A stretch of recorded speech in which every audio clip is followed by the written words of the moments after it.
საქართველოში პირველად ვეფხვის ტყავსანს გადაიღებენ. ვეფხვის ტყავსანის მიხედვით ფილმის გადაღების მცდელობა დღემდე ჯერ არც ერთ ქართველ რეჟისორს არ ჰქონია. რამდენიმე წლის წინ ნაწარმოების სცენაზე დადგმის იდეა რობერტ სტურუამ გაახმაურა, თუმცა რეჟისორი ამის გამო ბევრმა გააკრიტიკა. ფილმის გადაღებები მომავალი წლიდან დაიწყება. იდეის ავტორები ლევან დაბრუნდაშვილი და ჯაბა მელქაძე არიან. ფილმის ტრეილერი უკვე მზადაა.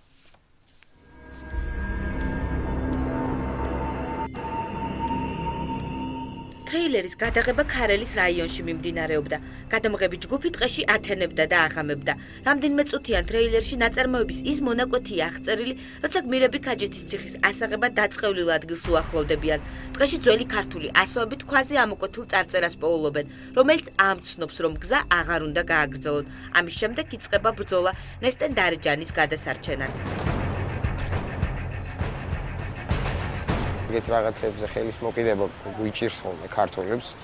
ცოტა უცნაური მიდგომები გვაქვს, რომ როგორ შეიძლება ვეფხვის ტყავსანს შეეხო, ან მაგალითად როგორ შეიძლება აღმაშენებელზე ფილმი გადაიღო. აბა ვინ უნდა გადაიღოს? რაღაცამ უნდა გადაიღოს. ტრეილერის გადაღება 2 წლის წინ დაიწყო. იდეის ავტორებმა სამეგობრო წრეს შემოიკრიბეს და გადაღება საკუთარი ხარჯებით დაიწყეს. თავად შეკერეს კოსტუმებიც. მსახიობები ამბობენ, რომ ტრეილერზე მუშაობის პერიოდი არასოდეს დაავიწყდებათ. მე ვიცი, რომ თამაშობ ავთანდილს, ტარიელს თამაშობს თორნიკე გოგრიჭიანი, ფრიდონი სამწუხარო ჯერ არ მყავს, ნესტან დარეჯანი არის რუსუდან მაყაშვილი, თინათინით საპოვნელია. ჩემი პერსონაჟი არის როგორცაც ვეფხვის ტყავსანში არ არის ესე დაწერილი, მაგრამ მან გადასცენარება ხდება ამ ყველაფრის და იქნებიან ტარიელთან და ავთანდილთან ერთად იქნებიან მეორე ხარისხოვანი როლია მხლებლები, რომლებიც ეხმარებიან ქაჯეთის ციხის აღებაში.